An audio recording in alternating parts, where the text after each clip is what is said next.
كتير قوي بنسرح في كلمة لو كان المفروض، بس لو كنت سافرت، لو كنت ما تسرعتيش، لو كنت دخلت الكلية اللي والدي قاعد يقنعني بيها. تحس نفسك بعد ال30 وال40 انك شايل شيلة تقيلة قوي من خيارات الماضي، بتبقى سارقة تركيزك ومخلياك متعلق في الماضي وما انتش عارف تطلع منه. اللي بنمر بيه ده فخ نفسي قاسي اسمه الندم المزمن. عقلنا بيعمل خدعة وبيحاكم نسختك القديمة اللي كانت خبرتها قليلة بوعي وتجارب نسختك الحالية، وده قمة الظلم لنفسنا. من أكتر من 1400 سنة الحبيب المصطفى صلى الله عليه وسلم حذرنا من الفخ النفسي ده وقال: وإن أصابك شيء فلا تقل لو أني فعلت كان كذا وكذا، ولكن قل قدر الله وما شاء فعل، فإن لو تفتح عمل الشيطان.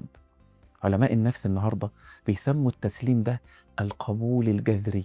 عمل الشيطان هنا مش بس وسوسة، لا، ده تدمير ذاتي واكتئاب ويأس بيسرق طاقتك كلها في وقتك الحاضر. عشان نقفل الباب ده، سامح نسختك القديمة وقول لها: أنا أخدت أحسن قرار قدرت عليه بوعي وقتها. الندم لو ما تحولش لدرس بيبقى أداة للسخط وعدم الرضا، وده بيكون تدمير لمستقبلنا. تابعني عشان موضوع جديد لرأي وتحليل. سلام.